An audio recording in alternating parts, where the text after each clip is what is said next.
I'm here today with Sarah Rozenthuler, who is a world-renowned speaker, chartered psychologist, and leadership coach. She's the author of Powered by Purpose and How to Have Meaningful Conversations, and her most recent book is Now We're Talking, How to Discuss What Really Matters. So first of all, welcome to the show, Sarah. It's lovely to have you here. Thank you very much, Alison. Thank you for having me here. And I do love Now We're Talking as a title, by the way. I just feel like, as a podcast host, it resonates. But where did the title come from? Where did the book come from? Tell us how it all started. Oh gosh, I'll come to the book in a moment. I think the title was one of those moments, those intuitive flashes that happened in the shower. I think after, if I'm honest, I think it was even months, not weeks, of backwards and forwards about the title with my editor at Pearson. So I'd suggested things, and it just takes a while sometimes. It takes a while. Sometimes they just arrive fully formed. Yes. Most of the time, you have this kind of good enough title, don't you? And you sort of mooch along with it and you carry on writing and you don't let it stop you, but there's this sort of sense of dissatisfaction that you haven't quite landed it. And then, as you say, often in the shower or on a run or something, or in a conversation with somebody, it's quite hard to sit with that, isn't it? Yes, what I knew was I wanted a title that in a way was chatty, that would reflect the energy of the book around talking in a way that things really, land with people. And I think that's so now we're talking, it's got that sense of like, aha. Yes. Aha, now we're talking. Yeah. And so the topic of the book is communication, and in particular, how to have important conversations in the workplace more successfully. I argue that it's an absolutely critical leadership skill, and one that's often overlooked as well. And one that has to be more intentional these days, doesn't it? Because, I'm old enough to remember when you kind of got things done by going and talking to people, but it just doesn't happen like that anymore. And you have to work quite hard if you're going to have a relationship and you're going to catch the nuance. Yes, and challenging conversations are something that many of us avoid at the best of times. The research would indicate that around 70% of managers and leaders say that, they're dread having these tricky conversations. And then, yes, in the context of hybrid working or lots of online working, I think it can be even more of a stretch to lean in and have one of these tricky conversations, if that's from screen to screen as well, because sometimes we don't have the option of doing things in person. Yes, we're often managing people remotely. When we talk about clearly it's a topic that's very, very topical, but I'm guessing that it's something that you talk about it as a core leadership capability. I'm guessing it's something that you've come across in your work. Tell me about the process between you sort of noticing this as a systemic issue in the workplace and that journey to going, well, there needs to be a book about this, and damn it, I need to write that book. What was that process like? Yes, so I've worked as a business psychologist for over 20 years, and I started out doing the very standard things that occupational psychologists would do, which was recruitment and selection work, designing assessment centres, working with psychometric tests and so on. But after I got chartered, which took me about 5 years, I realised that I wasn't really feeling that energised by doing that work, even though I think it absolutely has its place and it's very valuable. And there was a tiny turning point for me where one day I was asked to run a focus group. It was a very small group, and I went home that day feeling really energized. I caught my reflection in the mirror and my eyes were bright and my cheeks were pink, and I thought, gosh, I've had a really good day at work today, and why is that? And I figured it was because of the quality of the conversation and the group dynamic. And I was untrained as a facilitator, as a coach at that stage. So I was just working intuitively.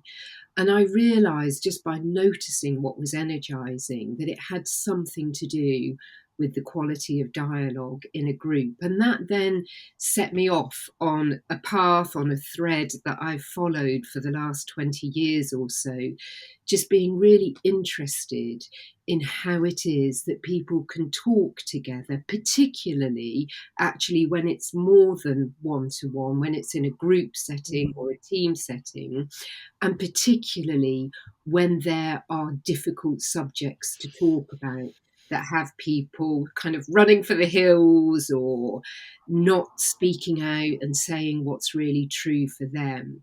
And so I've been both doing some research, reading other books, and then developing myself as a practitioner, as well as doing consulting work and coming to the writing. I was very fortunate with this book because it was commissioned by Pearson, because they wanted to have a book on difficult conversations. They thought it was a very timely topic. And I just thought, well, writing, on my best days, I love writing, and writing crystallizes thinking like nothing else. What about not on the best days, Sarah? Oh, on the worst days, I get writer's block. I absolutely struggle to sit in my seat for even a 30-minute sit. So I might not even try and write for 30 minutes. I might cut it right down to 10 minutes. That's me on my worst. But as you would know, when you've signed a contract and you've got a word count and a deadline, then it does help focus the mind. It does help focus the mind, but it doesn't help remove the discomfort, does it? And I'm really interested, actually, and just as you're speaking, I'm seeing something that I hadn't noticed before, which is that we resist difficult conversations, even though we know we have to have them. And on the other side of them, it's always better, like always better. It's always better than not having it. And we resist meaningful writing, even though it's really important to us and we know that it's going to help. And on the other side, we feel fantastic because we've got it. What's going on there? It's so interesting. I think there's a lot going on there, but a couple of initial thoughts that you've sparked immediately. So I have learned to have a different relationship with resistance, partly because of the wonderful book by Nick Williams, The Work You Were Born to Do. I do So not know this. Okay. so I've, as you know, written about purpose myself and meaningful work. And Nick was he was onto this topic much earlier than me. And one of the things he writes about is how resistance can actually be a really strong indicator that we do need to lean in to that direction. It's not a sign that's saying don't go here. If anything, when we're actually really on track with things, resistance comes up. We both feel a pull in that direction, but resistance comes up as well. So I've learned over time to just slow down a bit when there's resistance, try and relax a little bit in the face of it and see what it might be telling me. And I think the other thing that you sparked with your question around the difficult conversations in particular was because they trigger reactivity, whether that's our own reactivity. Some of us get all aggressive and we just want to have our say, and kind of really move against the other person. Others of us want to sort of really move away and we withdraw and we give the cold shoulder. And then other reactivity comes out in the form of being overly compliant. We sometimes talk about the move towards tendency, and we become a bit of a yes woman, a Mm. yes man. We lose our voice. We don't say what's true for us. So there's reactivity in us. There, of course, can be reactivity in the other person if they're getting triggered as well. So I don't know, we might fear they start shouting or that they burst into tears. So there's a lot of difficult emotion Yeah. in difficult conversations, and it's often unacknowledged. Many of us have never learned many tools for handling difficult emotion in ourselves. So there's other things I could say, but I think that's also why there's so much So resistance interesting. there. And what also occurs to me is the thing about safety is that we, in both, we are making ourselves vulnerable because, as you say, we don't know how that other person's going to react, and we don't know how people are going to receive what we've written, and we are putting our heads above, we're coming out of that zone of safety.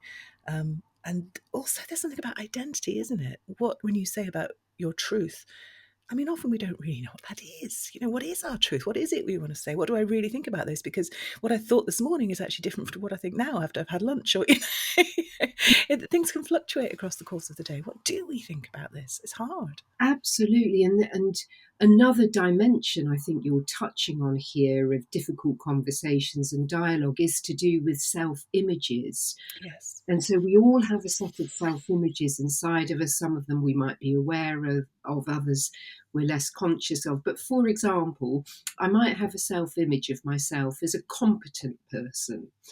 And so the thought that in one of these tricky conversations, I might actually burst into tears, or I might lose my temper and no longer be in control and therefore be seen not as competent, that really raises the stakes of the conversation.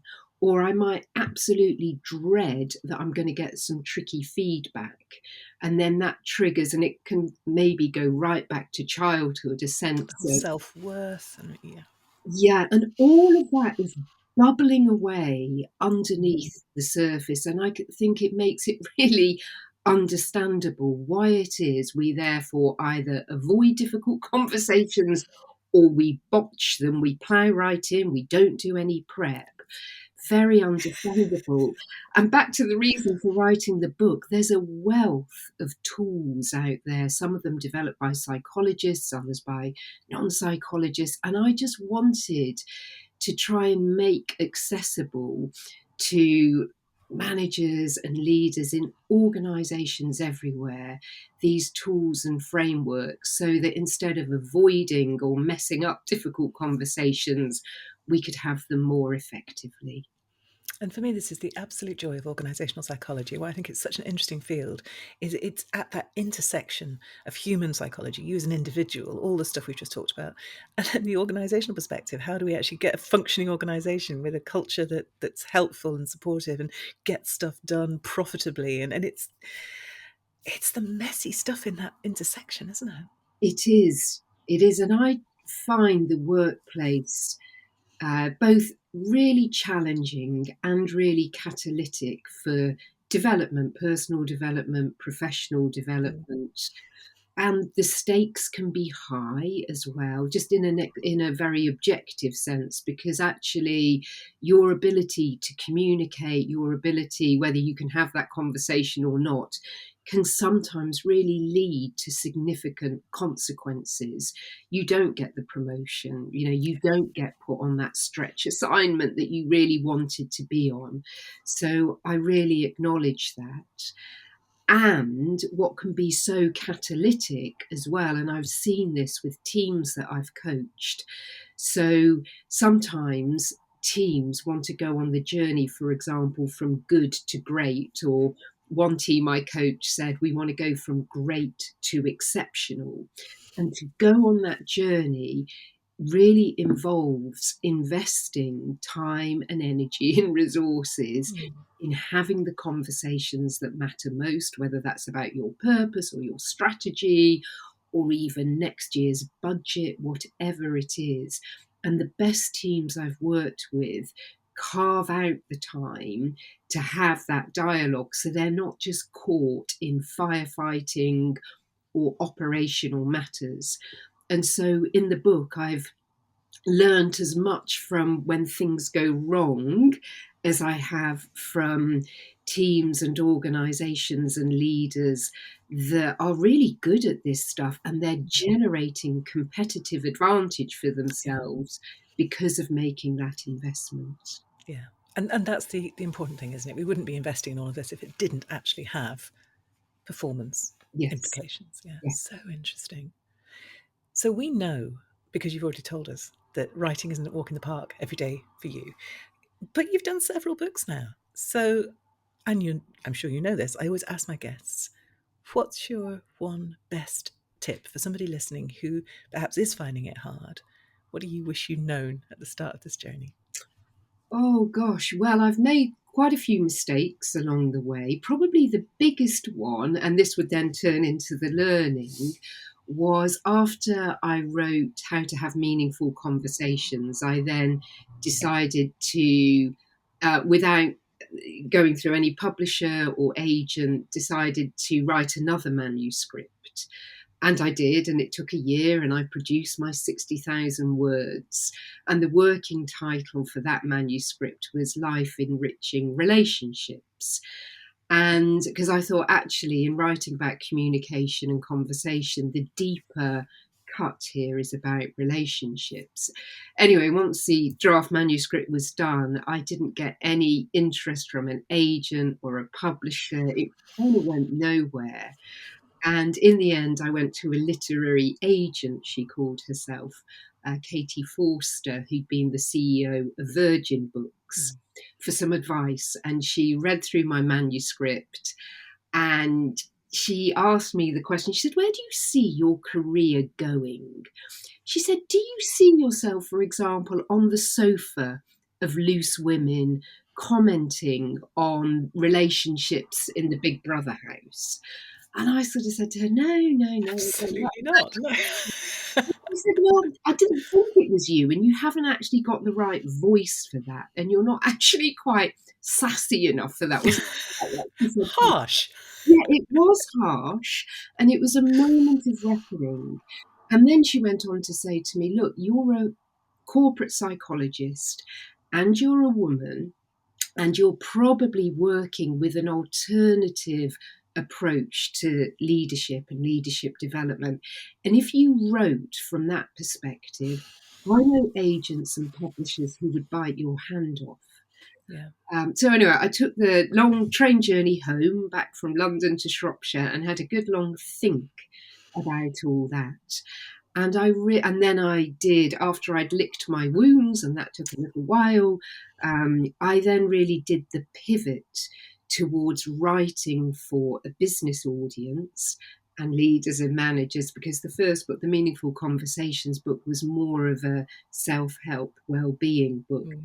So so I've taken quite a while to say it, but it's about having clarity about who you're writing for. I mean, this is kind of writing 101. It's so basic in a way, but I It's so basic that it's easy to overlook, actually.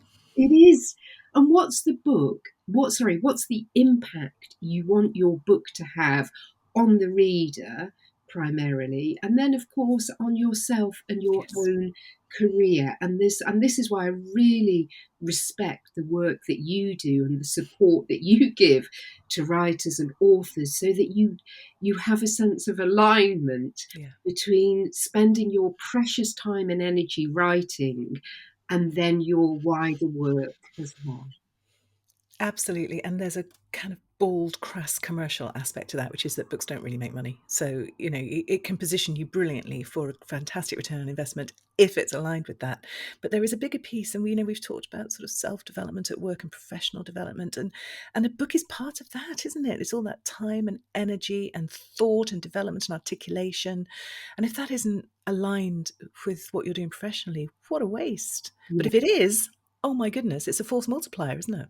it is. You can really get that multiplier effect. I've really noticed that. I mean, I feel it's been something of a slow burn for me, or it's just gradually been gathering momentum from 2012 when I published the first book. So 12 years, Mm. 3 books down the line. And I think there's something about just developing one's voice in writing, and the more writing you do, of course, the more that happens. But it also helps in terms of, yeah, just your credibility, I think, and that sense that you've got something to say. And not only that, but there's some substance to what you have to say as well. Yes. And you've articulated it beautifully, because I always say to people, it's not just, don't think about, once you've got the book, how will you use it in the business? It's actually while you're writing the book, the thinking you're doing, the conversations that you're having, the reading you're doing, all of that is moving you forward, and all of it is so rich and joyful, or potentially, even though it's hard. Back Yes, to resistance. Yeah, yes. marvelous. Mm. And it was really interesting, actually. The book that you talked about resistance, Nick Williams, the work Nick that you want to Williams. do. I am very familiar with the concept, but I know it from Stephen Pressfield's The War of Art, where he talks about resistance. So I don't know which came first, but I need to read them both together. Anyway, is that your book you're going to recommend to us? Is there another one?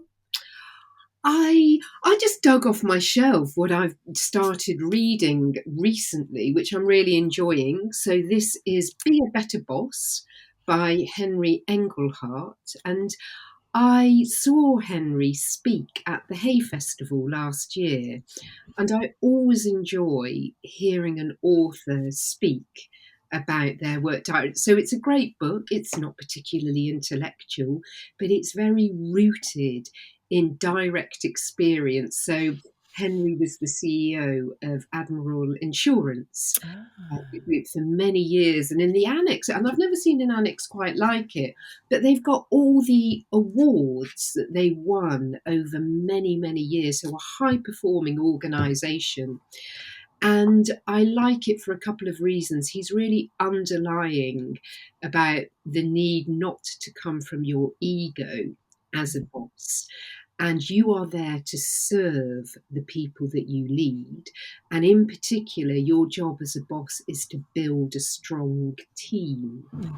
And it resonates, I think, with my own work, that I just think that the team is the strongest unit of change in an organization. If you can strengthen teams, you can really uplift performance, even more so than doubling down on individual development. So that's what I'm currently reading, and I'd love really it. recommend Henry's book. And he was a great speaker. Love it. Thank you. What a great recommendation. Great title, too. Yeah. So simple. And alliteration, we love it. Brilliant. Sarah, if you want to find out more about you, more about your books, more about the work that you do, where should they go? So I'm active on LinkedIn. So if you just popped my name into LinkedIn, Sarah Rozenthuler, you would find me. I'll respond. And there's also my website that again is my name. So www.sarahrosentuler.com, and you can contact me there as well. Brilliant. I will put those links up on the show notes at extraordinarybusinessbooks.com, along with the transcript of our conversation today. And it just fascinating exploring those interrelated dimensions of purpose and conversation and writing and self-development. So yeah, I mean, what a great Venn diagram that is, and we've been sat right at the heart of it. Couldn't ask for a better half hour. Thank you so much. Thank you, Alison, and wishing all the viewers, all the listeners, all the very best as well. And hope you have more great conversations. Oh, we will. Thanks so much, Sarah. Thank you, Alison.